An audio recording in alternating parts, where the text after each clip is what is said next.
You know, David, the first thing you notice in those remarks is that Trump looks visibly tired. You know, he was quite raspy in his voice, a little slow in his stride. And even through that tiredness, you know, you got that signature Trump bluster and confidence. He claimed that he went into Election Day with a very big lead, despite the fact that many polls show Trump and Harris neck and neck. He also said that Republicans are coming out in force. And then you said that many of these battleground states actually look like battlegrounds. And so he was asked whether he would tell his supporters not to have a violent reaction in case he lost. And this is what he said. Of course there'll be no violence. My supporters are not violent people. I don't have to tell them that. And I certainly don't want any violence, but I certainly don't have to tell. These are great people. These are people that believe in no violence. By the way, David, he ended that answer by saying that it was that question that was violent. And David, does it not feel surreal that this moment is finally here after all the conversations we have had for months, if not years now? But here at Howard University, the final preparations are underway for whatever this event will be for Kamala Harris. Tonight, we are told that she'll be having a dinner with her family. Tim Walz, her running mate, is also going to be at the Naval Observatory, the residence where the vice president lives. They'll be watching election results together, and then at some point, Kamala Harris will make her way over here to Howard University, her alma mater. She picked it as the location to deliver whatever she's going to deliver tonight, whether it is a hold on, wait and see message, whether it's a victory or whether it's a concession. Who knows? And there are so many other possibilities beyond that. We really don't know what's going to happen. But there's also a bit of an edge to any sort of excitement Democrats may be feeling. No one wants to get overconfident like they did back in 2016. The scars of Hillary Clinton's loss to Donald Trump then, it lives deep in the bones of a lot of Democrats. And so they're terrified of that happening again. But tonight, there are signs that people remain optimistic. When you chat with people here, they think that, you know, their gut is that this is going to go her way eventually, no matter how long it takes.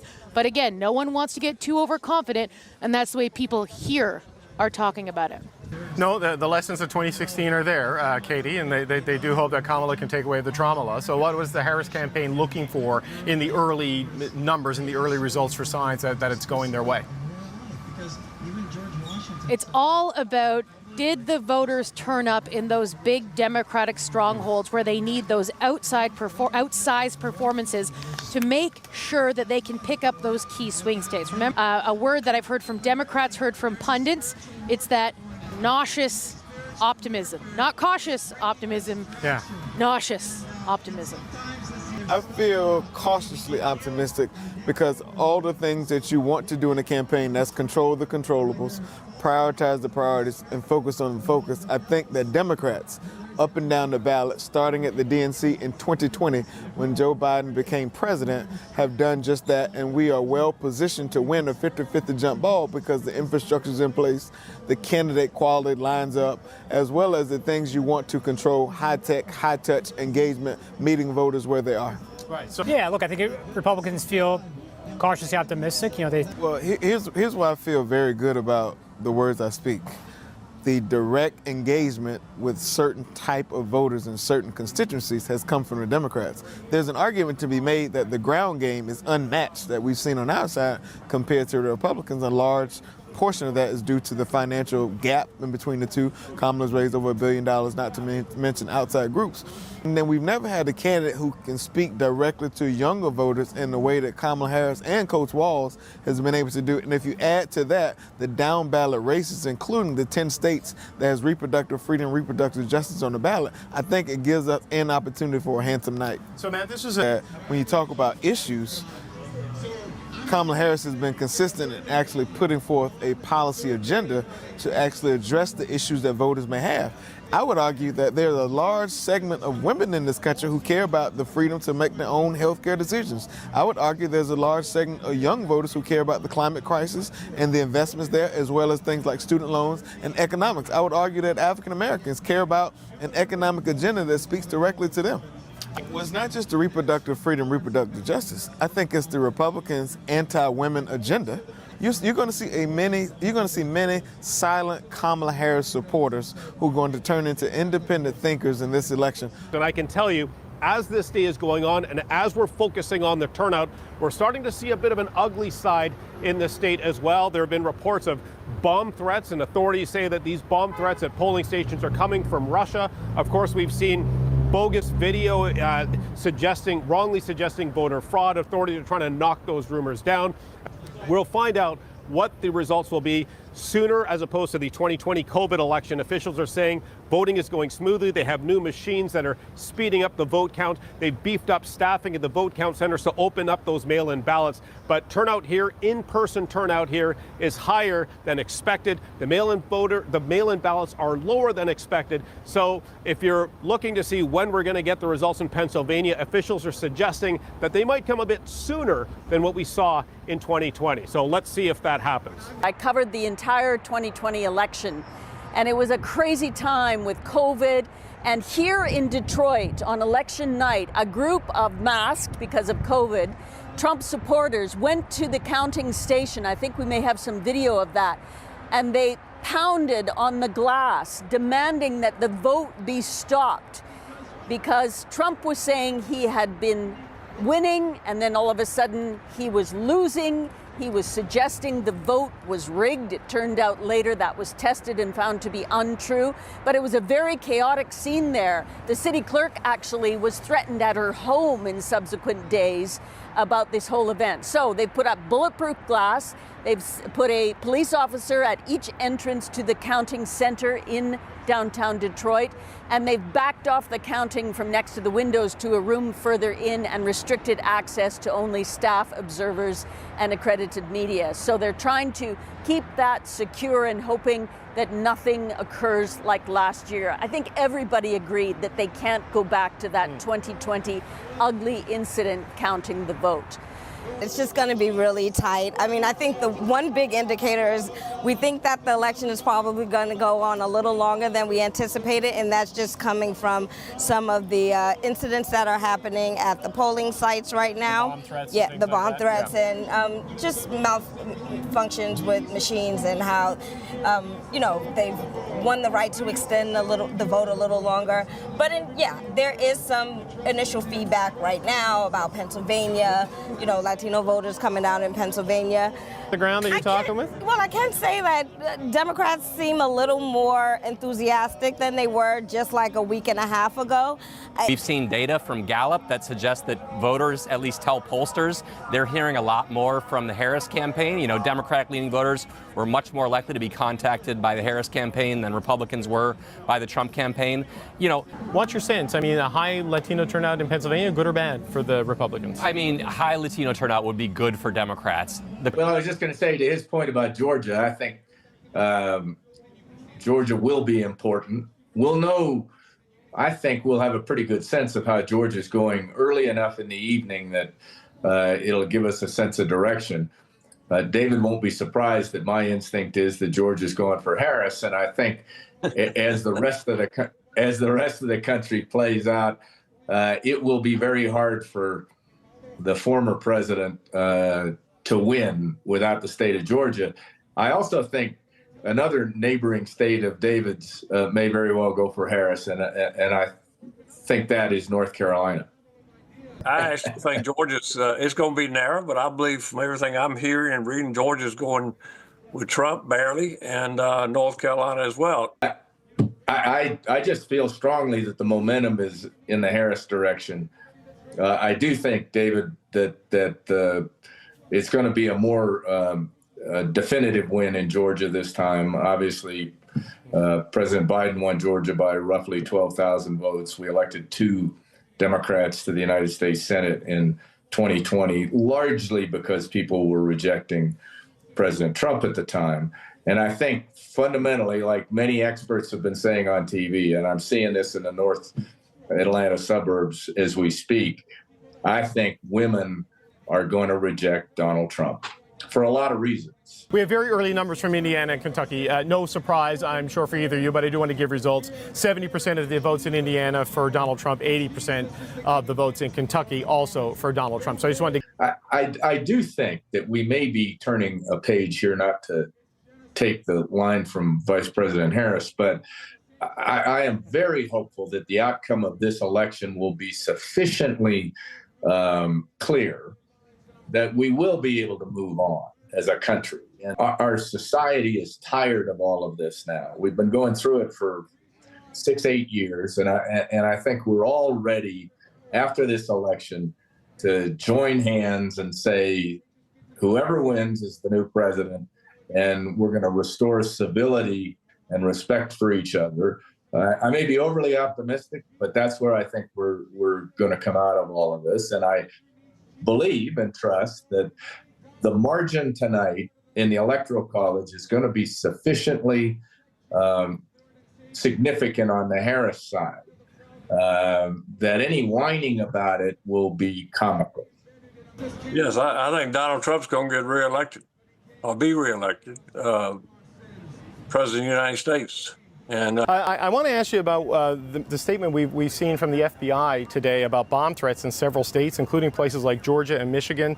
And the Federal Bureau of Investigation says this appears to trace back to Russia. What's your reaction to news that this sort of interference and these sorts of threats are being made on voting day here in the United States? Well, I have two reactions. First of all, I'm not surprised. There.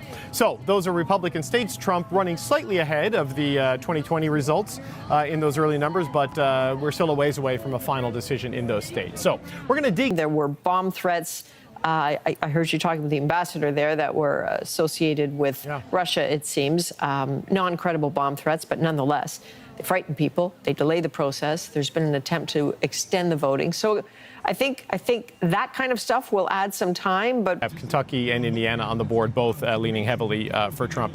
James, like you, I think the immigration issue, should Trump win, will become a very real challenge for Canada, because even if he takes no action, the fear that he will take action could be enough to drive people towards Canada. So there is a sense of energy and excitement, and it is just starting to build here at Howard University, David. Some of the students, about 1,000 students and staff members here, have been given permission, given special passes to come and watch what's going to happen tonight. The music is just starting to pump, and so it really is feeling like a celebration, even though no one within the Democratic Party wants to get ahead of themselves, especially given how close the polls are suggesting this race is and how deeply divided this country is. Tim Walz actually spotted on the National Mall down by the Lincoln Memorial here in Washington, D.C. earlier today, out for a run, perhaps to get some of the energy and excitement and the nerves out. He has won Kentucky, which is not a surprise. This is well, Democrats want to hang on to that state. Donald Trump wants to win it back. Joe Biden winning that very famously by just under 12,000 votes, and the drama and the criminal charges that followed the effort of Donald Trump to try and pressure officials into getting that state added to his electoral college tally. And the source said, well, you know, my gut is she's got it, but the source didn't want to trust their gut, because they've been betrayed before. Democrats have been here before. They might see momentum on their side. They might have hope. But again, the scars of 2016, what happened with Hillary Clinton? Democrats are terrified of getting ahead of themselves, even if they are projecting confidence in this moment. They are rattled by that and not necessarily willing to trust their gut in this moment, because they need to start seeing those numbers. Katie, was your source Tim Walz? Were you jogging with the governor of Minnesota by the Lincoln Memorial? Is that how was you know just this? out there running. Of course. I was like, excuse me, sir, running with a microphone, being like, excuse me, have a little moment for the Canadian public.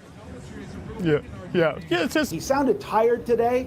He sounded kind of worn out. It's been a long campaign. It's been a tough fight for him. It's been a tough fight for the Democrats as well.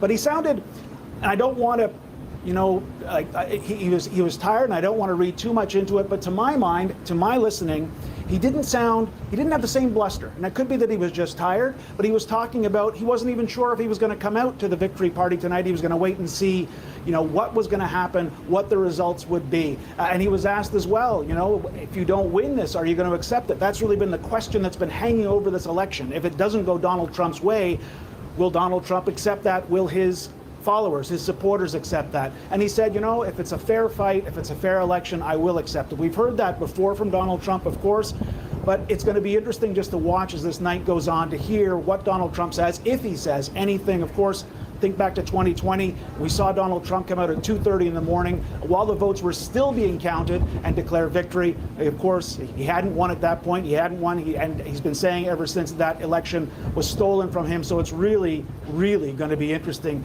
to listen to see what happens at the Trump campaign headquarters and to hear what Donald Trump and his supporters say as the night goes on. And I agree with you. He looked more tired and worn out a bit today, but he's also 78, right? So like he's a lot older than back then. There was a certain darkness to his campaigns. There was a lot of talk about, there was a lot of very cutting insults toward Kamala Harris. Of course, I guess we've been hearing that for a long time. But there just seemed to be a real edge to Donald Trump. But a big question that's been hanging over this election, what does Donald Trump say? And more importantly, I guess, what do his supporters say if this doesn't go their way? What are your thoughts? The vibes have been electrifying. People are really heartened by the fact that Philadelphia, the turnout in Philadelphia is 120% of the turnout in 2020. So that is incredibly significant. We see record turnout in the state of Michigan as well. So I think Kamala Harris has a very good chance of holding on to those blue wall states, which will determine the outcome of the election. And that will be Michigan, Wisconsin, and Pennsylvania. So the vibes here are electrifying. People are really happy. So this isn't just anecdotal. This is like empirical evidence. We did not have these lines in 2020. Of course, we also had the pandemic. So generally speaking, when the American people come out and express their will, the Democratic Party wins. We always win the popular vote, and that's why the Republicans are so keen on keeping the Electoral College, because they know without the handicap, without the help, without their inherent Electoral College advantage, they will likely never win the White House again. So one thing that I also want to point out is that the floating pile of garbage remarks has really reverberated around America. We have 400,000 Puerto Ricans in Pennsylvania alone, and Trump managed to anger all of them. People are just really mad. They feel like Trump denigrated their community. I mean, I would be upset too. Said in their gut, they think she's got it, she being Kamala Harris. That sounds like where you are. You think now that it's largely done except the counting, you think this is a Harris win? This party is a party of senior Democrats. We have governors walking around, DNC officials. I haven't heard a single person doubting the outcome of the election. I think people think we have it in the bag. And it's not just vibes. It's actual data. Like right now, we've been in the middle of interviews, so I haven't been able to monitor Philadelphia. But as of 20 or 30 minutes ago, we are 100,000 votes up. Over our 2020 vote turnout. So that is tremendous. Philadelphia turned out in ways that we haven't seen in recent elections. So I'm extremely heartened by that. But I raised $3 million for her in a month. That is just phenomenal, especially for someone my age. And the reason for that is the energy and the energy and the promise behind the Harris campaign. Americans around the country are so deeply invested in our democracy. They see this as existential. This isn't your grandfather's election. The fate of the republic is hinging on tonight, on this week. And I'm not exaggerating. This is not hyperbole. We are running against someone who has no respect, who doesn't consider our republic to be sacred. I am a naturalized American. For anyone to terrorize our capital, for me, that's unforgivable. And I know countless Americans around the country feel the same. And that is why it's different. Because he terrorized our capital. His supporters spread feces around the hallowed halls of our capital. This is just something that's so deeply unconscionable. But he was saying last night that he thinks you have a credible path to winning all 7 battleground states.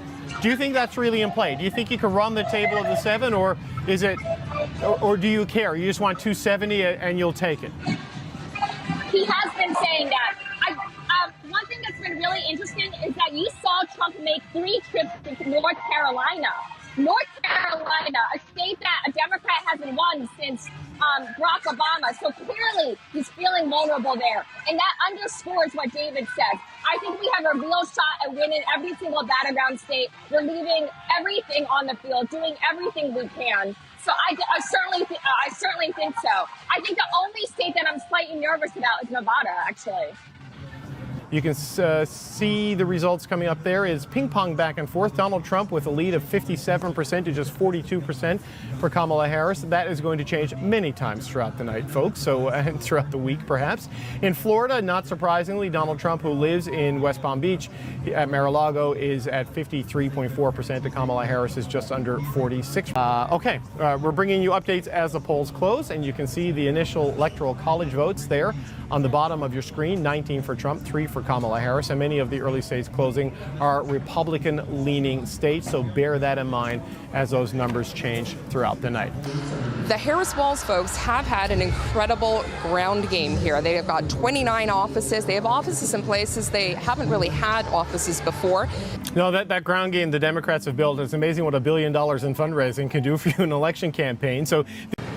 Yeah, that's right, David. Officials here say that about 31,000 absentee ballots will have to be recounted. There was an issue with the tabulator. They say it appears that some of the doors were not fully sealed by senior election officials. So to eliminate any doubt and for transparency's sake, they've decided to start the tabulation process over again here at you in the House here. Can you catch us up on what's happened so far, because things are happening? Absolutely. Well, if you look at the bottom of the screen, you see a big number for Donald Trump, 60. But that doesn't mean that he is overwhelmingly winning the night. What it does mean is that there's certain states so far this evening that he is doing very well in. States like Florida, for example. Look at that, 82% of the votes counted in Florida. Donald Trump earlier today said, why can't other states count the way Florida does? Of course, so Adrian, at this point, no surprises, at least North Carolina. Now, it's really early. Not only 60% of the vote counted, but as I'm sure we'll hear from our panel, a lot depends on which votes have been counted so far. So don't read too much into that. All right, Ian, thank you. So again, just to have a look at the bottom of the board, 90 to Donald Trump, 3 to Kamala Harris. There are no surprises on that board yet. Nothing has happened that is against what people had expected. Adrian, I don't know if you can hear it, but it is an absolute dance party here. People are line dancing. They're expecting more than 1,000 students and staff. Plus, there are Democrats who are part of the campaign team. They're all filling in here to the quad at Howard University right now. Very early in the night. It is a mood of celebration. It is a mood of excitement, but it is tempered by fear. No one here thinks anyone is running away with this race, and there is deep concern, deep fear of a repeat of what happened with Hillary Clinton in 2016. So while there is so much excitement, Adrian, there's such a sense of pride, and they're gathering here, many people gathering here to celebrate. One thing I will say, Adrian, what has happened is that just for a moment, some big screens that are lining the quad here, they started playing some CNN, some American News Network coverage of the results. And when CNN projected that Donald Trump would be winning Florida, the way the crowd started to boo and the way sort of the energy started to just shift just a little bit. It sort of underscores the excitement that everyone has here, but also just the nerves, the edge that so many people are on. Oh boy, you have a long night ahead of you, Katie. All right, you said that someone said to you, you're from Canada, why do you care? And together you came to the conclusion that, well, when you're in your home and you smell smoke, you stick your head out the window to see if your neighbor's house is burning down. So the neighbors are up to something, and so that's why, as Canadians, we care very deeply to figure out, is something on fire, Rosie? Yeah, not yet, but that's what we're watching for. And that's because what is at stake? And what is at stake tonight is something that is more predictable and knowable in the Democratic candidate, and something that is more volatile and unpredictable with the Republican candidate. But also knowable. Also knowable. What happens to that war in Ukraine, whether Canada is under pressure to pony up more money for NATO, these are all big, big issues. And those are the things that people in Ottawa and certainly all Canadians will be thinking about tonight. Because the last 24 hours, well, last 72 hours, certainly for the Harris camp have been interesting, particularly, polls out of Iowa suddenly suggesting Iowa. Who would have thought Iowa is maybe leaning possibly towards Kamala Harris? We don't see that in the numbers yet. But what are you thinking about? What are the signals you're getting from the ground? Well, we have been really excited about the momentum going into Election Day. This has been an unprecedented campaign by every measure. You have a candidate who came in late, who galvanized the hearts and minds and spirits of the American people, got a lot of energy, enthusiasm, created momentum, and kept going. The Harris campaign has not had any gaffes. It's been flawless. And so coming into election night, I think what we're looking at now is that going to translate with women who have needed a permission structure to be able to perhaps vote against their husbands and some of the men in their lives and support Kamala Harris, even though they may be conservative and generally vote Republican. And I think but remember, 57% of women rejected Donald Trump in the last election. And I do believe that now there will be more women rejecting Donald Trump, and certainly white women and white conservative women. And so just draw your attention one more time to the results bar. I almost said mini bar, but it's not a mini bar. It's a results bar. 90 for Donald Trump, 27 for Kamala Harris. There are no surprises there on the board at all. But surprises are coming. We've seen a little bit of a bump there for Donald Trump at 99, 27 for Kamala Harris. Again, the number they're trying to reach, 270 so far. No surprises on the board. But Ian, as always, has more details. I kind of feel like a waiter here. Well, so we all kind of do. Let me offer you up 4 swing states and a little surprise. Nice. Okay? And of these 4 swing states, Donald Trump only leading in one right now. Here's the one that is so important to both candidates. 19 electoral votes and a lead here for Kamala Harris. Both candidates have spent so much time in Pennsylvania. Here's the surprise, Ohio. And you can see it's pretty close, but a lead for Kamala Harris. There's a sense of anxiety, but also some optimism. Organizers for the Democrats are quite happy with the turnout in Philadelphia that's exceeded expectations, they say. And that includes Latinos, Puerto Ricans, white African-American voters, and it's exceeded their expectations. We're also starting to see some shenanigans happening elsewhere in the state. There are reports of potential bomb threats that have been levied at voting stations in the central part of Pennsylvania. There is absolutely no evidence of any cheating going on. We're seeing some dark arts happening behind the scenes. We're going to be following that very carefully. But as Democrats, as I mentioned earlier, are quite happy with what they're seeing tonight. But will this hold? We also know, Adrian, the Democrats have a ground game here. They've got the machine from popular Governor Josh Shapiro that's helping that get out the vote and turnout efforts. The Republican ground game here is not as strong. So we will see tonight if the Democrat machine can continue to pump out these votes in this must-win swing state. And I have heard a lot of people talking about their anxiety on your show. And so I do just want to start by saying, I know a lot of Canadians are anxious. It's their choice, but we are going to be great no matter what. Okay, well, that's fair. So, I agree. We'll be fine. Yes. She, of course, is right about that. But there are degrees of how fine we will be. Donald Trump has made it clear that if countries cannot get their defense spending up to 2% of GDP, he will consider saying to them, well, then you're out. We're not going to protect you under NATO anymore. Canada is tracking to 2% by 2032. And for now, not planning to go faster than that. As we've been talking, I've just noticed that the results bar at the bottom, a little bump up for Donald Trump there. 105 for him, 27 for Kamala Harris. Still obviously very early, 270, that's the number.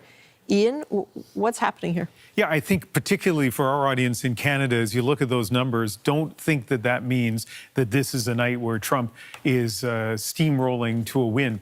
None of those numbers that we've seen so far contain any surprises. So It's still very early in the evening. Not much has changed on the results bar at the bottom of the screen. 105 electoral votes for Donald Trump, 27 for Kamala Harris. No surprises there yet, but as we keep promising, there will be surprises throughout this evening. Numbers haven't changed much at the bottom of your screen there. 105 for Donald Trump, 27 Kamala Harris. No surprises there yet, still very early on in the evening. Take a live look now at the two headquarters, the Harris headquarters at Howard University in Washington, D.C., and Trump headquarters in Florida, both very busy. Parties, it seems. There's some dancing going on everywhere. It's still early. Let's see how people are feeling in about 14 hours from now.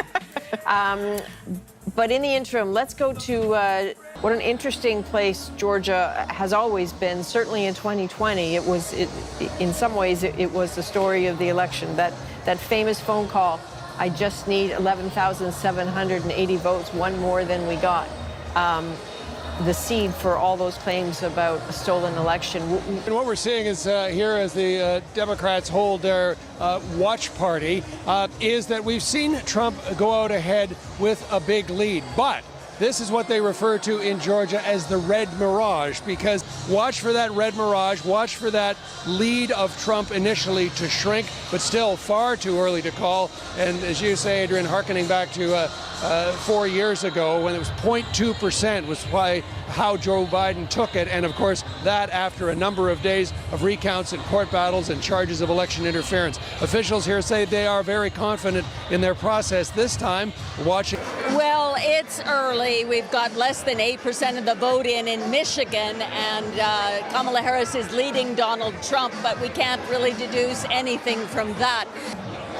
People are eating and drinking. It's pretty relaxed here. They're feeling good for the moment, but we have no reliable indications yet of which way this will go. It is right now 9 p.m. Eastern. Big chunk of states are about to close. You can expect the numbers at the bottom of your screen there to start to bump up a little bit. Aisha, when you look at the early numbers in the so-called blue wall states, and who knows if we'll be calling it a blue wall after tonight, what strikes you most about those numbers?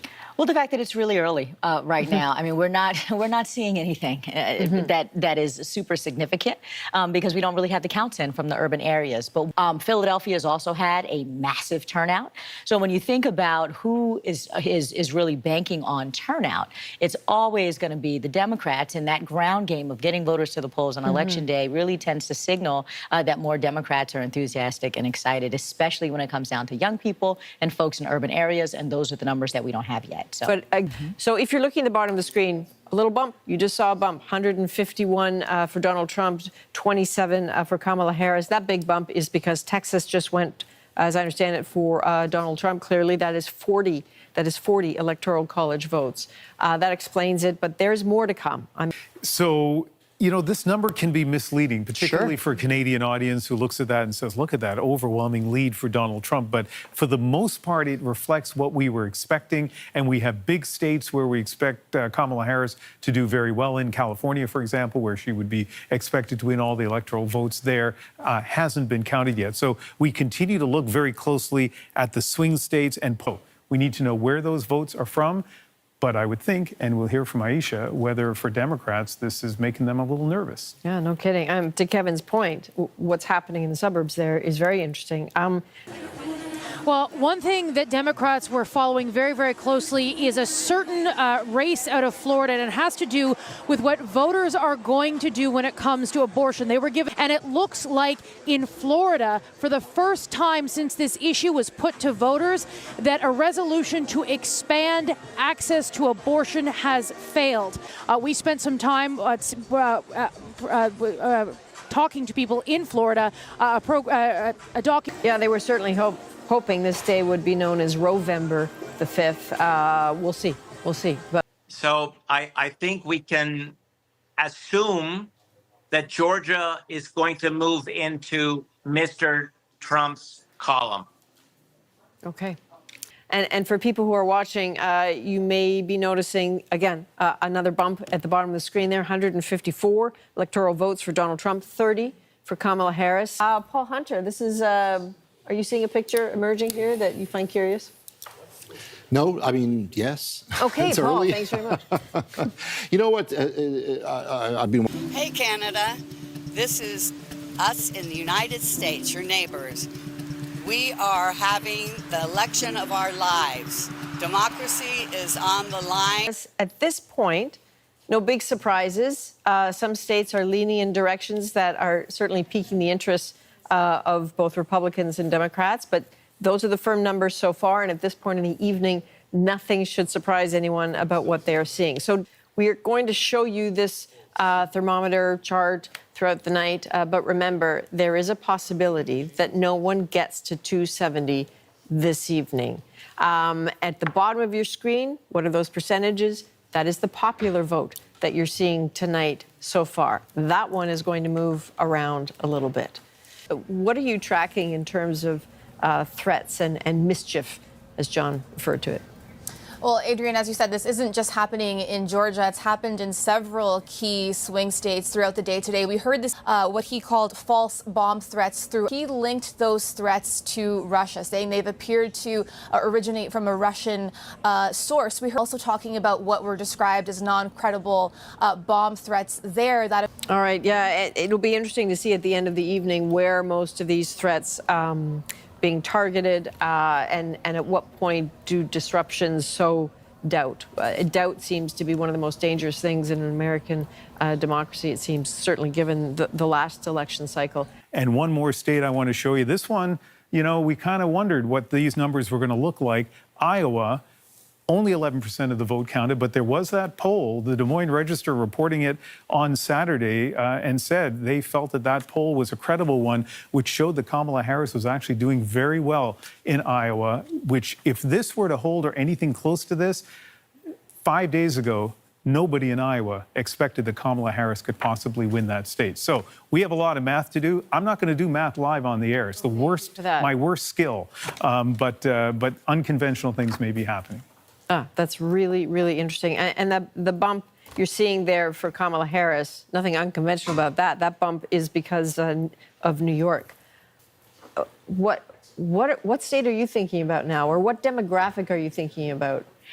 I keep thinking about women. First of all, I'm thinking about them all, and still feeling, you know, hopeful because it's early and we've got blue wall states. But I think that what we're seeing is a gender divide playing out in what's happening right now in this election. The same thing we saw with that Iowa poll. No one was even having conversations about Iowa or Kansas, right? And now you're seeing some change there. And when you look at what's been happening, I'm telling you that women are really frustrated that Donald Trump has gone around bragging about how he's essentially created a nationwide, or attempting to create a nationwide ban on abortion by getting rid of Roe. And it's really going to play out with women. I do think, Kevin, I want to talk to you about momentum, but the first place where we need to go to talk about momentum is to West Palm Beach, Florida, and Chris Reyes at Trump headquarters.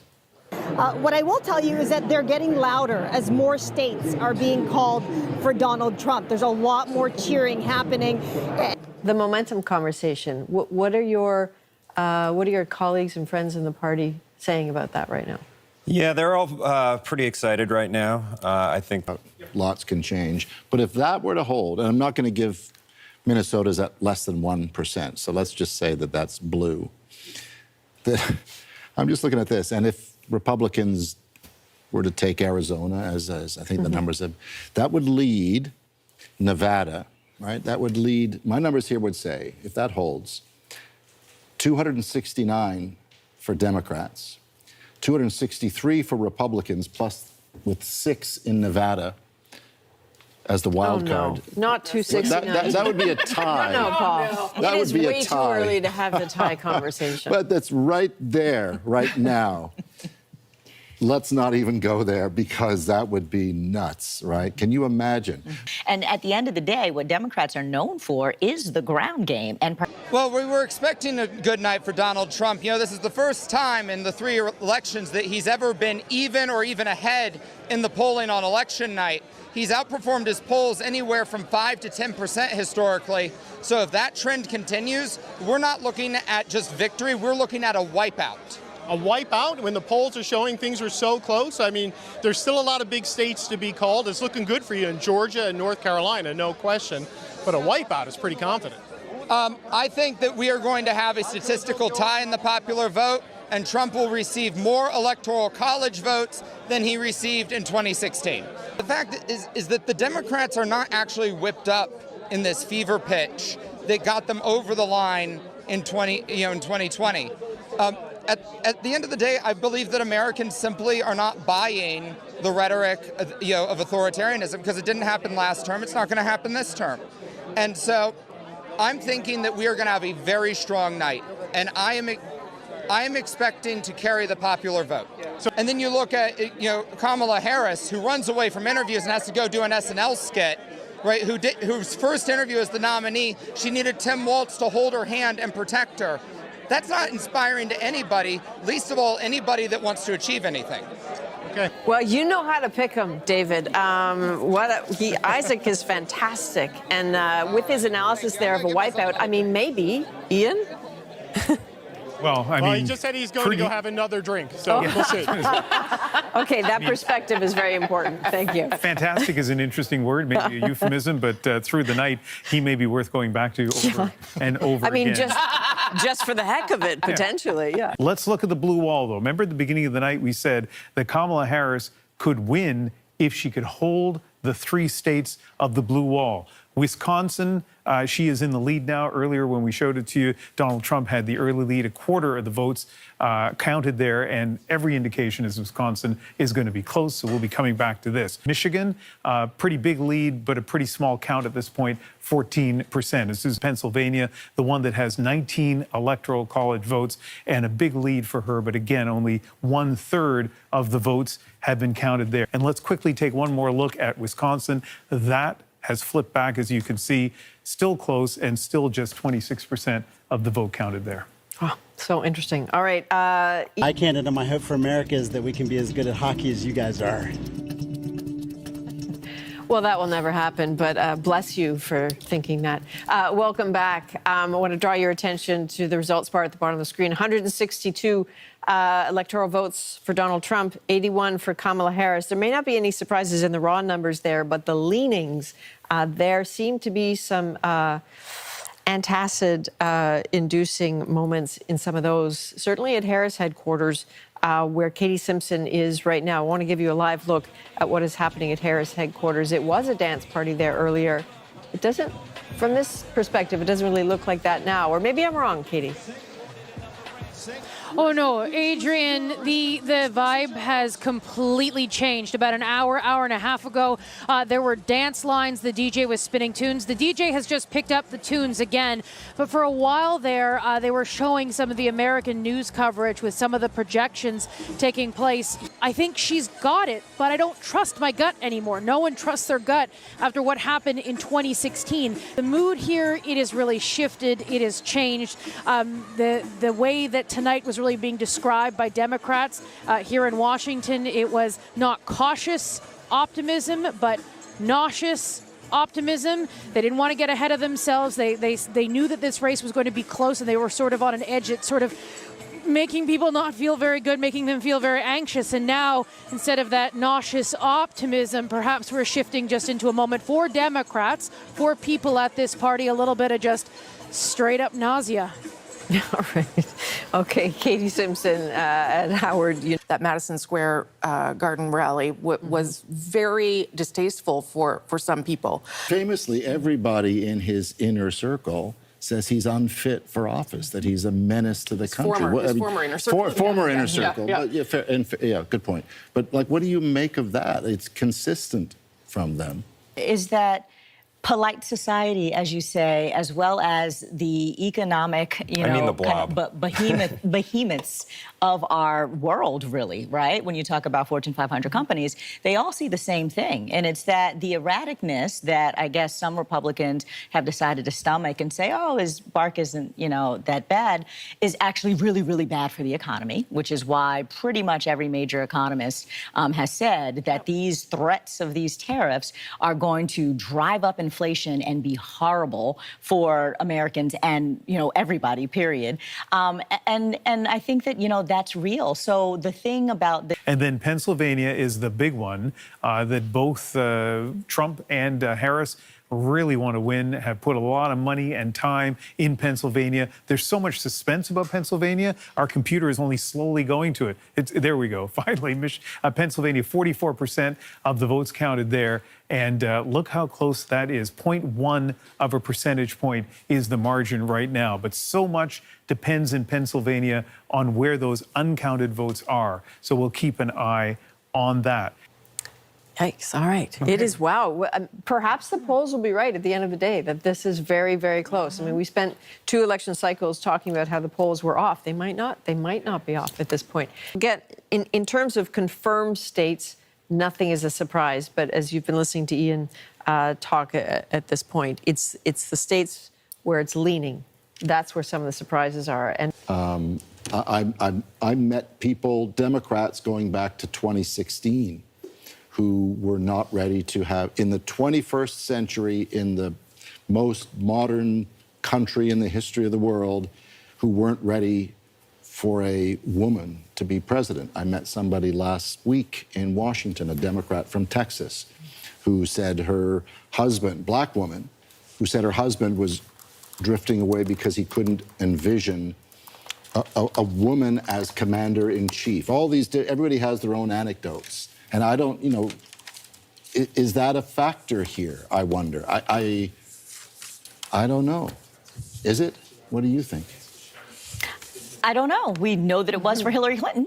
I mean, we actually have results on that one. I mean, well, it remains to be seen. I'm looking at this map right now, and one of the things that we're not talking about yet is the other races that are happening in some of these states and how they might play out. I'm watching Wisconsin to see how Senator Tammy Baldwin is doing. And just on Senate, too, it's worth noting, if it's a Trump White House and if the Senate goes Republican, you know, not to get too far ahead of our skis when here, it goes Republican. Say that? When it goes Republican. You know. You're seeing a bump again just for Kamala Harris. That is Colorado that has just come in. Again, not a surprise there. Yeah, Adrian, as these results come in, a little disappointment by Democrats here, seeing Kamala Harris seeming to lose a bit of support, slipping support in Georgia and North Carolina, which makes winning Pennsylvania for the Harris camp all the more critical. So they're feeling upbeat. One of the networks called Colorado, which gave them some optimism, but they're really watching carefully these slow results trickling in across Pennsylvania. As we're going to get John to just pan over here because the crowd is filling up here after polls closed. This party is getting underway. There's pizza, there's Yingling flowing. We're in Pennsylvania, of course, but of course there's optimism and anxiety. Also, but at this point, there is some optimism here, cautious optimism on the results Democrats are seeing tonight in Pennsylvania. All right, Richard, thank you. I think probably your cautious optimism will probably suggest Katie Simpson's characterization of nauseous optimism. What she heard from Democrats is potentially more apt.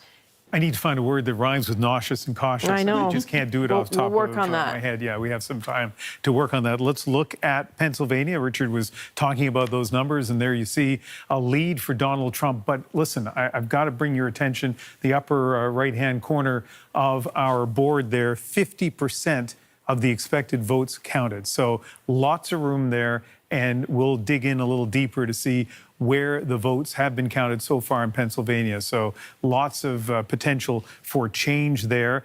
There's some good signs, and I'm sure the Democrats are desperately seeking good signs right now. Some good signs right now in Arizona. What a thin margin, though. Yep. Of time with Pennsylvania, a couple things. You know, certainly they are counting through the night. That's not what they did last time. And at 12:01 a.m., we will get a sense from Pennsylvania in terms of how many mail-in ballots there are left to count. So that will give us a sense of a margin, if you will, of what's left to come. That certainly was not the case in 2020, so that led to some of the confusion, but there should be a better understanding of the numbers. But so, Aisha, I'm just curious, are you talking with people on the ground in Wisconsin or Pennsylvania, any of those blue wall states?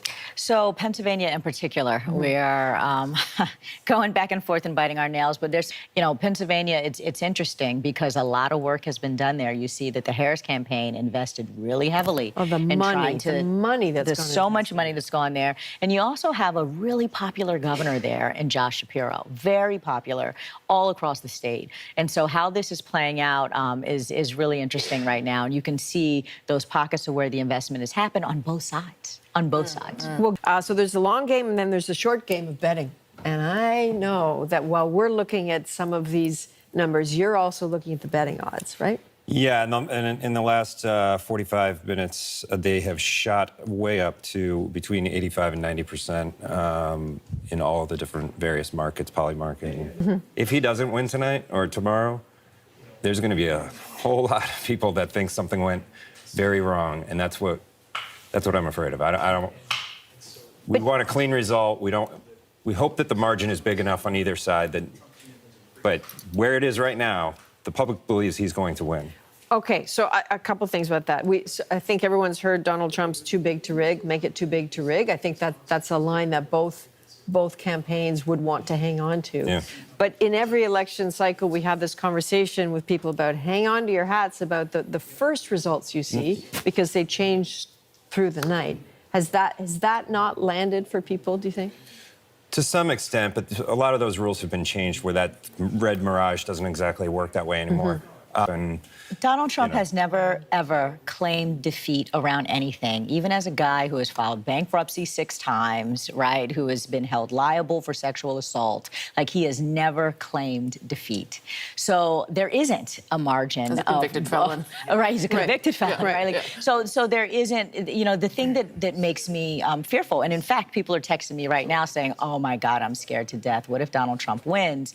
Not simply because of the politics of it, because of the fear of the violence in the streets around it, especially for those of us who are Black and brown people in the United States, right? We watched January 6th. We know that there's an incitement of violence because you don't get your way. And Donald Trump has spent the entire election convincing people that the game is rigged before anybody even started voting, right? His entire, you know, brouhaha has been, oh, well, they're cheating, right? They're cheating. They're going to cheat. We're going to have lawyers there to make sure that they're not cheating. And so that is something I, you know, appreciate the way that you say that there are a lot of people who believe that he's going to win. And when we talk about the betting odds and the belief, that's the thing that makes those of us who actually broker in like real facts and data concerned. Because people's attitudes and opinions about what they believe that are based in nothing other than someone's attitude and lies about something being rigged that aren't really true end up having like really fatal consequences for a lot of minorities in the United States, because it incites people to take their attitudes about what they think should have been and go out and act upon them even though they're not reality. And so I would hope that if, in fact, this night ends and it's unclear what's going on, that the former president would say, it's still unclear about what's going on, we're waiting for everybody to finish counting, and not actually incite something other than what the numbers are telling us. Okay, well, let's... Yeah, Adrian, you know, it's really too close to call here, of course. Only about 20% of the vote is in Michigan. And it's very, very tight, as was expected. But, you know, I've been canvassing the room a little bit, and I think the nerves are starting to rise a bit. Claire, how are you feeling right now, be honest? I am starting to feel a little bit nervous. You know, when I walked in here earlier today, I was feeling super excited. The prospect of having the first woman president is just kind of amazing to me, and I was thrilled about that. Over the last 30 minutes or so, I will say I've been seeing some of the stuff on TV. I'm getting some texts from friends and starting to feel a little bit anxious, hoping that is not granted or warranted. What's making you feel anxious? Just, I guess, getting texts from friends. They're a little nervous. It seems like races are becoming closer and closer. In Michigan, obviously, I've been working here and don't like what I'm seeing. To me, it feels like this should be a slam dunk. I knew it was going to be close, but was optimistic that we were going to really pull ahead. So I am a little worried, if I'm being honest. And if Kamala Harris does not pull it off? Honestly, I don't really even have words for that right now. I will be devastated. I probably will cry. It will be really hard for me to understand, honestly. I really hope that does not become the reality, and I'm still crossing my fingers and optimistic here, but I don't really want to consider that as a possibility right now, to be honest. Yeah. Okay, I will let you go and not put you through more misery, but thank you so much for talking to me. It is, of course, still early. These battleground states are still very much in play, but I think Claire's opinion is being reflected around the room, that they're just not as sure as they were earlier in the evening that these states are going to, in fact, stay with the Democrats. And you have some more information about the blue wall. Is it still a blue wall? Yeah, well, I mean, it keeps going back and forth. It depends on kind of which 5-minute increment you're looking at it. Before I show you results, I want you to consider this. As we look at two paths for victory, one for Trump, right now it looks like if he wins Pennsylvania, he will win the White House. For Kamala Harris, it looks like she needs all 3 of the states in the blue wall. So right now, Donald Trump is looking pretty good when it comes to his path to the White House. Kamala Harris is, you know, definitely not leading in the blue wall states that she needs right now. And remember the optimism for Democrats about Iowa earlier in the evening and that poll that came out on the weekend? Well, Donald Trump is picking up the electoral college votes in Iowa. There was some question about whether that would happen. Also, again, the blue wall is critical to Kamala Harris. Pennsylvania is critical to Donald Trump. The one prediction we've been absolutely right about, it's really close. I knew that's where you were going to go. And even going back to 2020, and after all the fraud this, fraud that, and then there was never any evidence, really, at all, and yet people seem still willing to take his word, theoretically, that it was, the fix was in. Like, that's the part that I don't understand in a system that would seem to be working. Well, okay, well, it might not have been rigged at the ballot box, but they did suppress a laptop that would have changed votes. We know that. They did change voting rules all over the place. That's not true. Let's not spread misinformation on air. That's not true. It's absolutely true. We have public polling for it. That's not true, which is why there's been no litigation around it and no one's been held liable for that. There's been absolutely no I'm talking about a media narrative fraud. story. I'm not talking about actually rigging of an election. Some of the states have taken action. Georgia's fixed up, you know, their system a bit. They all and just do that in your state. Let's talk about exactly the question that you're asking is one that I've been catching a lot of heat for answering on air, and we've been talking about this in the last week or two. You're talking about the propaganda campaign and the playbook of Trump. This is not new. This is not surprising. This is directly out of Hitler's playbook. This is out of an autocrat playbook. This is a way to, I mean, the things that Trump has done masterfully, frankly, is to get the entire, to get a big part of the population to believe that the game is rigged and to sow distrust in public institutions and the free press. That is a tried and true playbook that we have seen time and time before that has resulted in really disastrous things for society. And that is what's working. And so it's actually quite simple. When you tell a big enough lie over and over and over, people are going to believe it. Even when folks around him, like Rudy Giuliani and others, have literally been found liable for telling those lies that weren't true. The public still believes it, and the whole goal was to erode trust in our public institutions, and it's working. Fake news. If anything, that's what fake news. I mean, Donald Trump has done that really well. Can't argue with that, right? Okay. And that's sad. That's sad. I just want to interrupt for a second. 2 things. 30 cases of election fraud were found completely without merit. Sometimes you hear the argument from some Republicans that, well, the cases didn't go anywhere because there wasn't standing. But at least 30 cases were heard and were thrown out because of a lack of evidence. I think that's been adjudicated. That it's just so hard to get it out of people's head, right? That narrative sticks. But there is a broad, going back to the story, a broad erosion in people's belief in democracy around the world. Like, this is not just in the United States. This is happening in this country as well. And there is an attempt to sort of point at institutions and create distrust. And when we allow ourselves to have a public discourse that suggests that both sides are playing a dirty game, it's doing what we're talking about. It's eroding public trust. It's just not truthful. I'm just saying, get ahead of it. It's not truthful. Be good It's for nothing to get ahead of. Nobody's saying that. Nobody thinks that. You know what I mean? I don't know what you're getting ahead of. Right. There's one party that stormed the Capitol, incited people to storm the Capitol. Which was really bad, and the other party didn't. I hope the next 2 months are clean. Listen, let's get through tonight. if I may. And I'm just going to say that this is not a dancing crowd. There's no DJ here, but that doesn't mean that they're not happy, optimistic, and hopeful. They're just showing it in other ways. In fact, I think this is more of a merch crowd, which is why you see the sea of red hats. You know, this crowd throughout the night, they haven't really had much reason to be nervous or anxious throughout the night as they're showing results from the different channels from the U.S. networks on the two big screens right next to the podium. Donald Trump has been in the lead and has had a sizable lead throughout the night. So now this crowd is starting to dance, Adrienne. This is the first time that we've seen dancing. But that YMCA has been burned into people's brains now as Donald Trump's walk-on music is quite a thing. That video montage of Donald Trump, I'm not going to try to do it, that dance that Donald Trump does.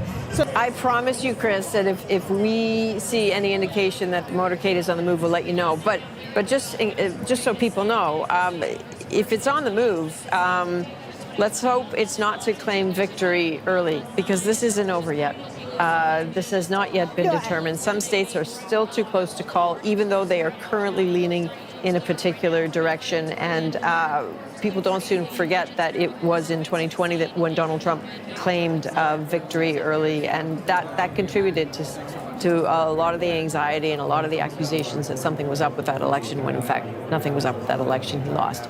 I'm going to go ahead now. It's getting narrow for certainly Kamala Harris. What's it looking like for Donald Trump? Well, he has multiple paths to victory right now. So they begin with two southern swing states that he's been doing really well in all evening. Georgia, he maintains a lead with 90% now of the vote counted. North Carolina, he's also been leading throughout the evening, and he continues to lead with 85% of the vote counted. So if he were to hold Georgia and North Carolina, then all he has to do is win Pennsylvania to go to the White House. He maintains the lead in Pennsylvania, but as I mentioned a few minutes ago, still a third of the votes to be counted, and we may see some changes there, though it is a pretty solid lead for Donald Trump there. But as of right now, a few paths for Donald Trump to the White House, whereas Kamala Harris has fewer. Yeah, certainly momentum seems to be on his side. And while you are out warming up your tea, you may notice that the results bar has moved a little bit. A bit of a bump up there for Donald Trump, certainly a bump for Kamala Harris. I'm just checking out. That's California going for Kamala Harris, though. Nauseous optimism turning, as you just said, into waves of nausea. What's happening there now? Yeah, Adrienne, if we can describe the start of this night as having the vibe of a wedding, it is slowly morphing into what feels more closer to possibly a funeral. It's not there yet. It's not there yet. But the vibe has shifted dramatically. People were dancing. It looked like a bar. Everyone was super excited. So many people were wearing pink, representative of Kamala Harris's sorority, the sorority she belonged to here. There are moments where there are, surges of cheering. When California was projected for Kamala Harris, there was a very huge applause there. Every time they come to the CNN reporter who's broadcasting live, the crowd gets very, very excited. But what we are seeing here is you're seeing staff really upset. I saw one member of the Harris Walls team sort of sitting, other staff members rubbing her back, people sitting looking anxious in the crowd. Instead of the dancing, the excitement, the cheers, there had been a real sense that things were going to break for Kamala Harris. No one wanted to get too ahead of themselves, but in the days leading up to this moment, there was a real sense of optimism, a real sense of hope. But we are... One thing we're sort of getting from the American networks is that apparently Jen O'Malley-Dillon, who has connections to Canada, has given some sort of campaign note update to staffers. And we were just hearing this reported by CNN at this time. They are not expecting things to be settled tonight. And perhaps that's the message that is going to be delivered by the Harris campaign, at least at this moment, that we understand. Things are very fluid, Adrienne. Things could change, and that's something that we always, keep in mind when we are doing these live election broadcasts. Again, This is not the night the Harris campaign had envisioned. Although things are nowhere near finished at this point in time, the excitement, the hope, the energy, it has really shifted. It is incredibly nervous. Not going to say it's quite at that level where, you know, it went from a wedding to more of a funeral, but it's certainly not feeling very good in this moment at this headquarters. Okay. You talk about that nauseous optimism that we've heard Democrats having. Yes. You told me you feel fine, and it's so tight right now here in North Carolina. Why do you feel fine? Well, because I've been, for the last couple of weeks, on the ground, being able to work with this community. I am actually not from this state or this city, but I've been welcomed with open arms and a very warm energy by the city. And being here, talking to the people, being on the ground with the community, everyone here is united. Everyone here is together and working strong and working hard. And I think we know that we put it all on the table, and that we know we're comforted by the fact that we've put in those efforts. And despite all the craziness and just how elections usually go, we've been working hard. And I think right now, I'm letting that comfort me. I'm writing on that comfort of knowing that I put my all onto the table, and now just kind of wait for the results. You don't feel nervous or apprehensive in any way? You know what? After maybe a couple of hours, maybe so. But right now, it's just so fresh, and I was just now coming back a couple of hours ago from a polling site where I was handing out pan dulce to the voters and the volunteers that were there. So it's just so fresh. You know, it's not a time to be panicking. Now it's not a time to be worried about the results, because clearly we still can't call anything. It's still not going to be decided for another couple of hours. So right now, we just kind of bathe in this work that we put together, all this foundation that we've built. The number 270, winning the White House, that's where they're sitting right now. It is inching closer and closer. And at the bottom of your screen, that's where the popular vote sits. Now, that is interesting. Keep an eye on the popular vote. 52.4% for Donald Trump, 46.3% for Kamala Harris. Paul Hunter, should those trends last, what story does that tell you? Well, who said Democrats are always nervous? Like they can't accept that things might roll their way. And I wonder what your degree of nauseousness is right now, and nervousness. I think that, you know, the nauseous nervousness is because Democrats leave it all on the field. I mean, this is the thing, is that the ground game, and I'll, you know, constantly repeat, despite the outcome of whatever may end up happening tonight, this has been the most flawlessly executed campaign in modern history, especially given how truncated it was. Democrats double down and invest hard in the ground game where it matters, and have boots on the ground, have enthusiasm, and get people motivated to move, right? Leave it all on turf. Do the hard work. And it is so anxiety-provoking when sometimes that's not enough. When you play the game really well, but you still don't win because that's not enough. And have this idea of, you know, we're not going back, which is essentially a progressive narrative of inclusion and bringing everybody with us. And then you have this other idea of, like, let's make America great and go backwards, where America, you know, essentially the power structure in America was, you know, made up mostly of a certain kind of person, right? There was a white power element to that. And you're seeing that play out in these elections too. And so I do think that we're at a tipping point where it's going to be like really, really tight for a while, and it's going to be even deeper struggle. And I would say that the Democrats have a lot more exhaustion around it and anxiety because we put so much into it tactically. We're not just sitting around talking trash about it. We're actually out there doing it. I think also, I mean, and I'll speak for myself, and certainly not all Democrats, but there's also something to a little bit of pride in that, and that when you lose, we don't need to storm the Capitol, because we know we put it on the line and we did the work. And sometimes it's not enough, but you do the work, right? We don't need to go and like try to steal it. Yeah, and again, I mean, not to sound like a broken record, we're not there yet. We're writing a story that hasn't finished yet. The bump you're seeing on the the bump you're seeing on the results board there, yeah, that's Oregon for Kamala Harris. But listen, I don't disagree that if Harris is not victorious, that there will be a lot of finger blaming, and there will be a lot of pointing of those fingers at Joe Biden. She's encouraging the staff to get a good night's rest because the fight continues tomorrow and probably throughout the week. each of these states. But I think it's not over yet, obviously. But, you know, there was some hope that perhaps one of the early called states like North Carolina and Georgia would go in Harris's direction. We don't know if that's going to happen. It does not look likely. But again, it's not over yet. The path to victory for Harris right now is that blue wall. And each of those states is very, very, very close. The issue here is former President Trump has really made inroads with Hispanic voters nationally, but specifically in the state of Pennsylvania. So there are still paths there, but right now, Donald Trump and the people who support Donald Trump must be feeling pretty good. I bet. But I feel like I vote for policy over people, and none of Kamala's policies really resonate with me at all. So was Roe versus Wade, reproductive freedom, and abortion rights? Why did that not resonate with you? Did that not resonate? There's a lot of young women here. Why do you think they didn't get the vote pushing that issue? I've been pro-life my whole life, and I feel like that pro-life is pro-woman. I think that it's a really easy lie that Democrats tell young women that abortion is healthcare. It's not reproductive rights. Reproductive means bringing children into the world, and that's the opposite of what abortion does.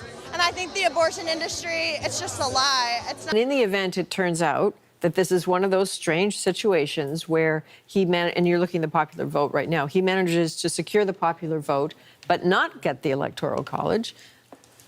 I mean, we've seen that very few times. Maybe this raises the question again, because both parties would have been hurt by that phenomenon. Maybe eventually there's a conversation in the United States about, is this really the right way? There's been a voting? Conversation in the United States. It's all. I know. Good luck can change things, but you know, there's no incentive to change a system if it always works in your favor, right? But in the event it doesn't, he gets the popular vote, but not the Electoral College, and the path to that is very, very narrow. I don't know. Maybe it becomes a discussion, but who starts that? He also, apparently. Begin. I'm going. And I asked her, you know, how are you feeling about these results for Trump? And she also said cautiously optimistic. But Adrian, she had a smile on her face and a little bit of a twinkle in her eye. Oh, I suspect there are quite a few of those smiles on faces and twinkles in eyes. We will see more of them as the night goes on, no doubt. Just not sure at which watch party. It is not over yet. There is momentum, certainly, for Donald Trump. He appears to be leading in 6 of the 7 swing states, but there are so many votes yet to count. Some of them will take us deep into the night, potentially into the next few days. Nothing is over yet, but everyone is watching and wondering if this is leading. Certainly, it looks like it could be leading towards a Donald Trump victory. You're in D.C. today, and I'm curious, what's going through your head right now? What are the big surprises for you, if there are any? I did think that this would be a stronger night for Kamala Harris than it's so far showing up to be. But I'm thinking more about the slightly more distant future, what it would mean if Donald Trump does return to the presidency. I think there may have been a kind of, my generation of person tended to assume Americans will always do the right thing when the chips are down. And maybe after so many times of doing the right thing in difficult circumstances, maybe the odds are just due for the Americans to do the wrong thing in the right circumstances, not to join the Allies in 1940, not to win the Civil War, but for the wrong side to lose for once. Maybe it was their turn. Okay. David Frum, good to talk to you. Thank you, David. Bye-bye. Networks have made a projection, which means CBC News is now ready to make a call. And that is that Donald Trump will win North Carolina and its 16 electoral votes, pushing him closer to winning the 2024 election. Donald Trump. So, there is no sense at all that there are nerves in this crowd. This is a very happy crowd, very enthusiastic, and they're getting louder by the minute. Well, certainly the wind out of the sails of the party here. And I want to bring in the Deputy Executive Director of the Mecklenburg Democratic Party. I think there's still a path to victory for the Vice President. We still see a white path to the White House. Obviously, it doesn't run through North Carolina anymore, but that path is certainly narrowing. And so there you go, Adrian, North Carolina, and its 16 electoral college votes gone to Donald Trump. He needed to win it. And another stepping stone in his possible path to 270. Absolutely, and another brick in a wall, as it were. Has anyone checked in on Nevada? Like, are they okay? Because there's nothing. Yeah, I think they're okay. Okay. But as far as I know, we haven't seen results from there. Okay, Yeah. all right, fair enough. As soon as We've seen an update from Jen O'Malley Dillon, who is running Kamala Harris's campaign, saying they still see a path to victory through the blue wall, but they got to hold Pennsylvania, Michigan, and Wisconsin. And Adrian, we're about to get a Fox News projection. Let's go! Yes! We flipped the Senate! Fox News has just projected that the Republicans will gain control of the Senate. You will not be surprised to learn that here at a Trump watch party, Fox News is on every channel and it is broadcasting on every speaker throughout this place, making it very difficult to hear. And right now it's not looking good for Harris. I think Trump's going to win. I'm pretty confident. No one is calling the Senate yet. That may be coming very, very soon, but I appreciate that Sam's excited there and that Fox News has done it. But that's just a reminder of how we do this here at CBC because, you know, it's one of those things where you don't want to be known as a network that's always first for breaking news and never wrong for long. You want to get this right. So we wait because the one thing that we were not optimistic about coming into tonight was holding the Senate. That was always going to go. I feel horrible for Senator Brown. It was really tough. So we are expecting to get 50,000 or so votes out of Philly, and that'll be interesting to see what those are. I mean, Philly's generally a reliable blue place. I don't know if that's going to be enough to widen that, to close that gap. Let's take a look at the wall. I'm not going to call it the blue wall right now. And remember, it was a red wall when Trump won in 2016. The wall not looking good for the Democrats, looking great for the Republicans at this point in the night. Nevada, but we still have no results. I'm worried about Nevada. I mean, I just hope they're okay. Yeah, I feel like they're all right. Yeah. And I'm also curious why Arizona is still stuck at just 50%. I feel like we've been looking at 50% for quite some time. Yeah, absolutely. So I will... Well, they're neighbors. Maybe they can check on each other, and we'll find out. And also, it may mean that things that people thought were disqualifying about Donald Trump were not at all disqualifying. Yeah, it appears that way, doesn't it? And, you know, it's not the standard I hold myself to, or I would hold anyone who I'd like to represent me.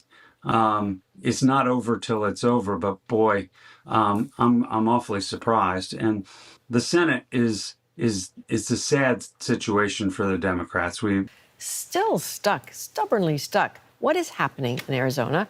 Good thing Caroline Bargut is right there in Phoenix. Caroline, are you guys okay down there? What is going on in Arizona? And so far in Maricopa County, we have not received a second batch of numbers. We still only have the first batch. And so it's going to be some time before we find that out. Again, 10 to 13 days.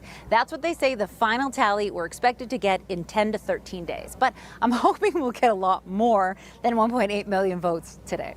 Yeah, and so we can certainly, update you. And some understanding of what's happened, of why that's taking so long. All right. Sometimes the process is just slow. Yeah. It just takes how long it takes. Is it time to have a conversation? Like, what is it about Donald Trump? I've been to a lot of Trump rallies. People love the guy.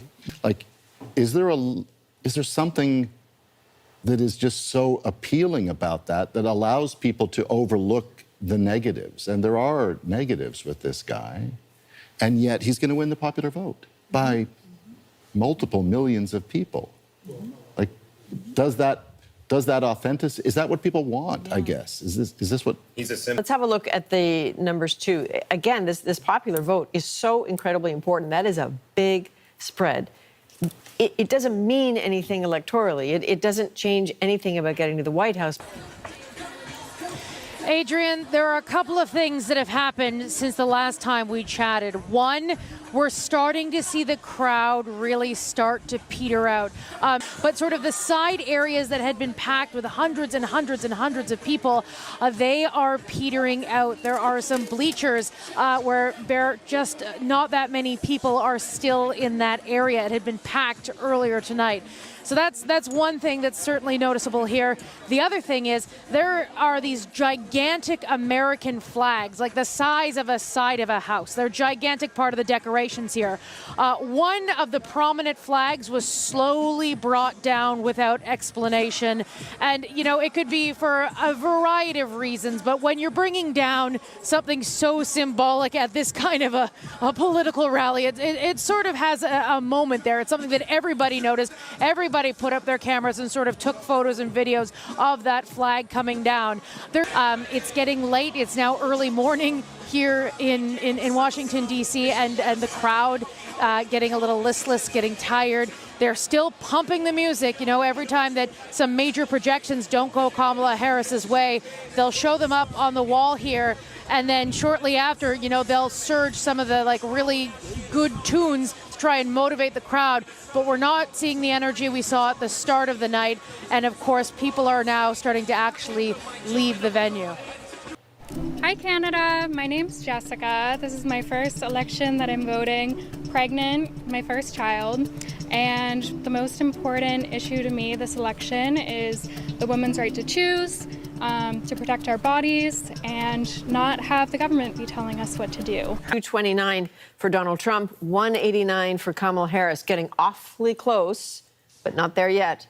Who is in that motorcade? Well, that is J.D. Vance's motorcade, heading towards presumably either Trump headquarters or Mar-a-Lago. There has been...